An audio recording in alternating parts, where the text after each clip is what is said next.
The suburban sky of New Hampshire was still enjoying the humid peace of the late afternoon when that sound tore everything apart.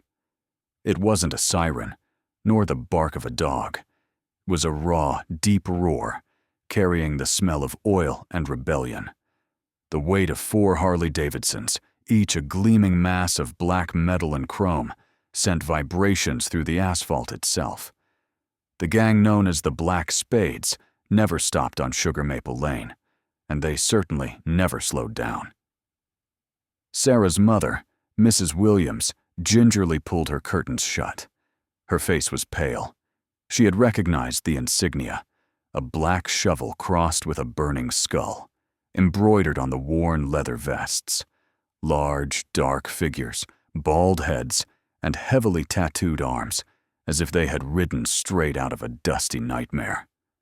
The leader, a tall man his brothers called Shadow, wore a half-helmet obscuring his eyes. He set the rhythm. Suddenly, he pulled the clutch, and the engine noise shifted from a growl to a chilling snarl. They stopped. The other 3 bikes, ridden by Spike, Rattle, and Knox, fanned out, forming a wall of steel and leather. The air was thick with tension. This was an uninvited display of power. And then, amidst the deadly silence, a fragile voice rose, so thin it was almost swallowed by the breeze. It trembled, but it was clear. "Mister," the voice was like a silk thread among rusty scrap metal.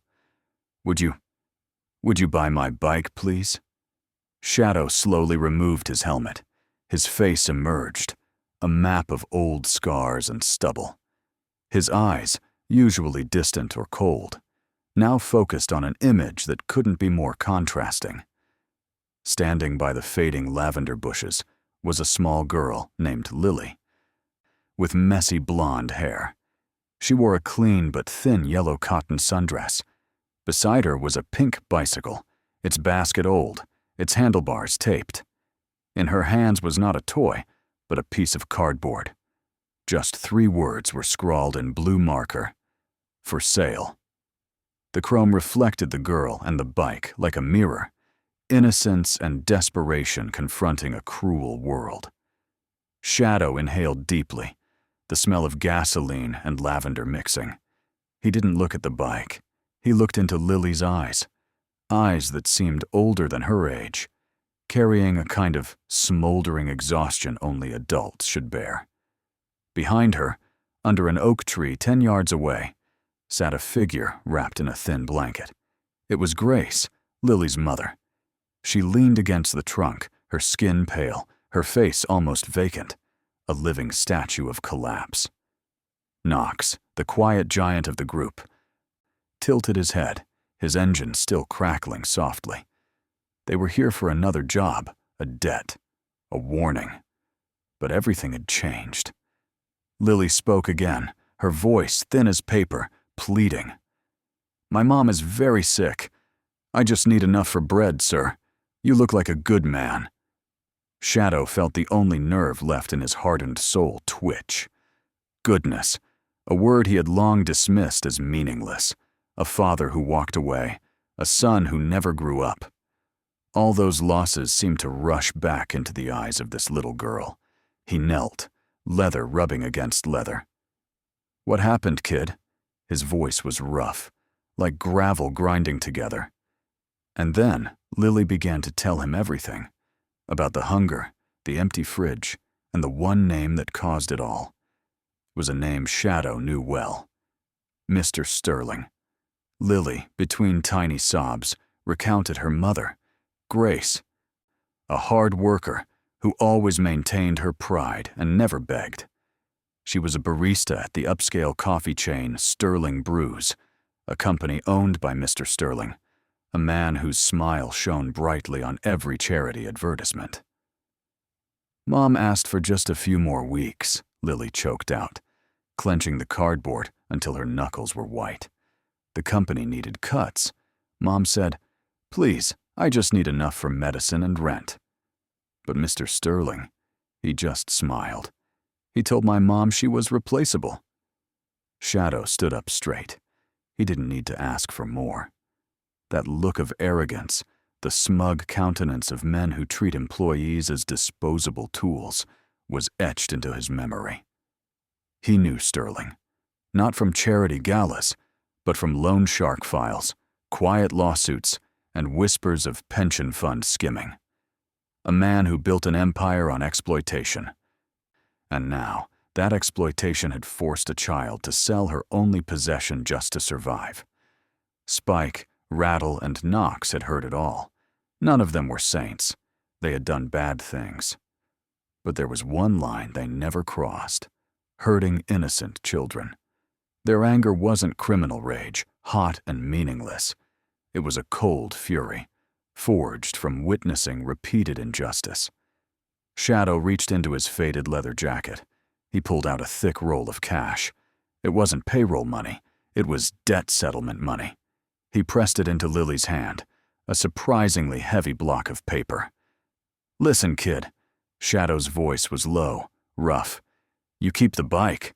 That bike is worth more than anything in this city. You give this money to your mom, buy her something warm, and you promise me one thing. You don't go anywhere." Lily stared at the money.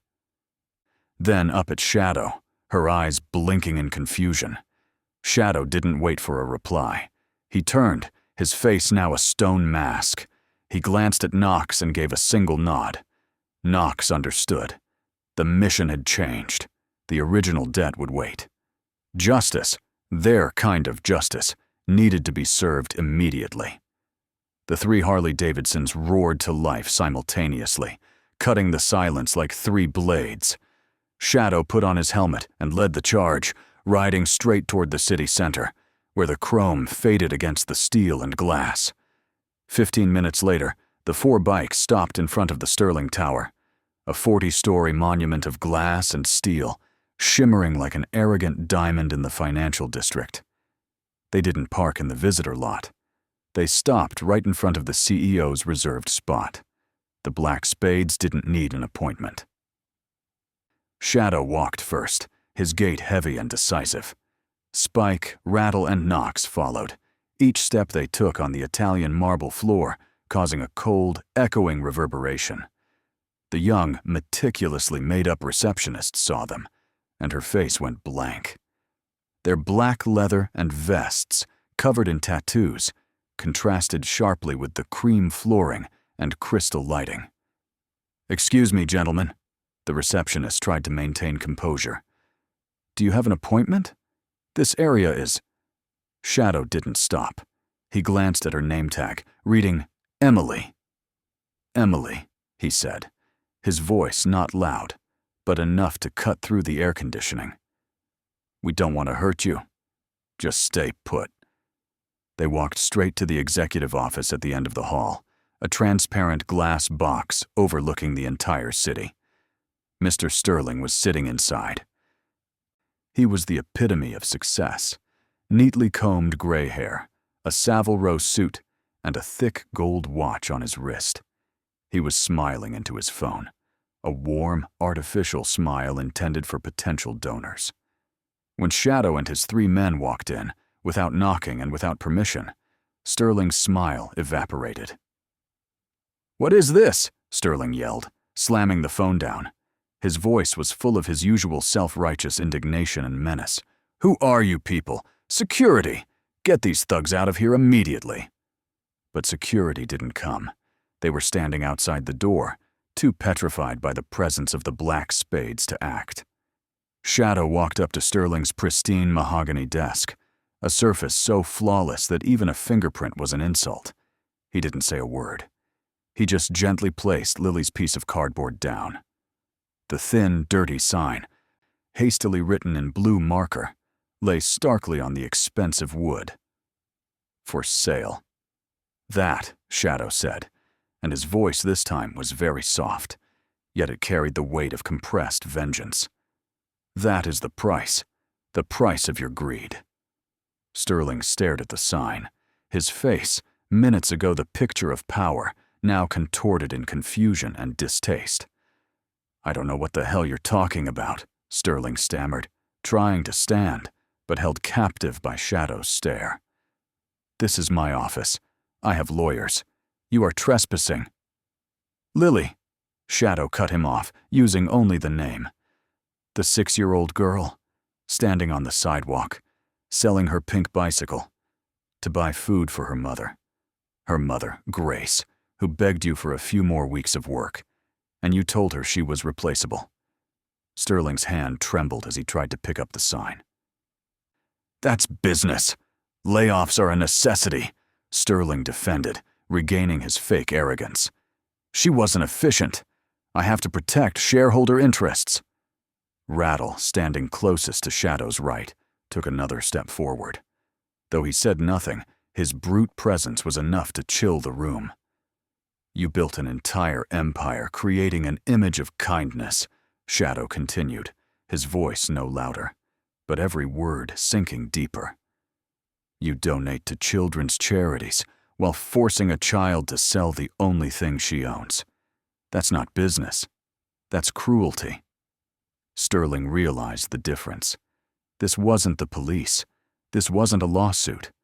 These were men whose rules were written in cold steel and sorrow. "I'll compensate her," Sterling offered, his tone dropping. "I'll write a large check. I'll buy her a new bike." "Just name the number." Shadow slowly leaned down, his face inches from Sterling's. The smell of leather, motor oil, and danger enveloped the space. "You don't get it," Shadow whispered, his eyes now 2 burning embers. "We didn't come here to steal. We came here because you stole a person's dignity. You don't get to buy forgiveness, but you get a chance to buy a second chance." Shadow stood straight, looking at Sterling as if he were merely a speck of dirt. "Here's what's going to happen," he commanded. "By sunset today, I want to see your name on the news wires. You will rehire Grace, pay her enough to cover her bills and medicine, and you will anonymously donate an amount equal to your total quarterly profit to organizations supporting single-parent families. If I hear one complaint from that neighborhood, if I see Lily standing there selling that bike again, we will be back. And next time, we won't be talking about dignity or second chances." Spike stepped up, placing a cold, metallic business card on the cardboard sign. The card bore only the symbol, the black shovel crossed with a burning skull, and an unlisted number. Sterling trembled. He was a rich man, but he realized he was facing a type of power that money couldn't buy off, and lawyers couldn't fight. He looked at his gold watch, then at the dirty cardboard sign. "Let's go," Shadow said, without looking back. The 4 men turned, and their boots echoed again on the marble floor. The receptionist Emily breathed a sigh of relief as the roar of the Harleys rose again, departing as swiftly and forcefully as they arrived. The news spread like wildfire. Within hours, there was a shocking tweet from the Sterling Charity Foundation. An anonymous statement regarding a senior management oversight resulted in rapid personnel restructuring. The company not only rehired Grace with an increased salary to cover lost time, but Mr. Sterling also made an unprecedented series of large, anonymous donations. Hospitals had bills paid off. Local charities for single parents were flooded with funds. Local newspapers couldn't figure it out. What had caused a famously stingy CEO like Sterling to change? They hypothesized an epiphany, a warning from the board. Only 4 men, 1 exhausted mother, and 1 little girl knew the truth. As the sunset painted the suburban neighborhood copper, Shadow and his 3 brothers returned to Sugar Maple Lane. This time, they made no noise. They parked their bikes on the roadside, engines cooling in respectful silence. Lily saw them first. The despair was gone. Her smile was so wide it squeezed her eyes shut. She ran to Shadow, not in fear, but brimming with gratitude. Grace stood by the pink bicycle, now wiped clean. She was still weak, but she stood tall. The streetlights had just come on, highlighting her gaunt features. "I don't know what to say," Grace whispered, her voice hoarse from emotion, and lack of nutrition. She stepped closer, her hand trembling. You saved my life. Why would you do this? Shadow moved closer. He looked at Grace, seeing the strength and pride beneath the fatigue. We aren't good men, Shadow said, his voice carrying a painful honesty. We're just men who know when a wolf is hunting in the wrong place. Mr. Sterling crossed the line. It's not about you, Grace. It's about what happened to us. He reached out his hand, but not to touch her. He just gave a rough, respectful nod. You don't owe us anything, he said. Not money. Not thanks. Just promise me one thing. Keep living. Never give up. Knox opened a saddlebag, taking out a freshly bought loaf of bread and some bottled water. They didn't talk about justice, nor Mr. Sterling. In the twilight, 5 strangers, 4 bikers with tattooed leather, and a mother and her daughter, shared a meal. Lily sat on the grass, her pink bicycle beside her, the white basket full of wildflowers she had just picked. The for sale cardboard sign was now discarded, a relic of a terrible night that was over. Shadow looked at the girl, looking at the smile no longer burdened by exhaustion. He wasn't a hero. He was an outlaw. But in that moment, as the golden light hit the chrome and the bread, he felt that maybe, just maybe, the world wasn't completely broken after all. He put on his helmet. The engines growled softly. They rode away, leaving the peace behind them. But this time, the roar wasn't a threat.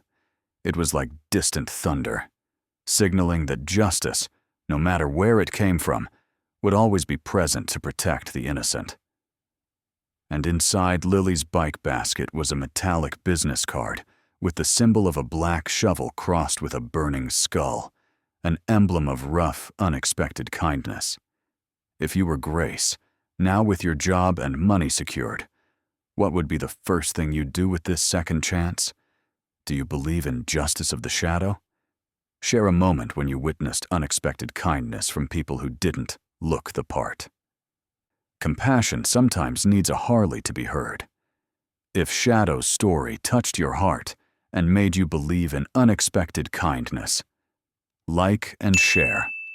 Spread the roar of this hope.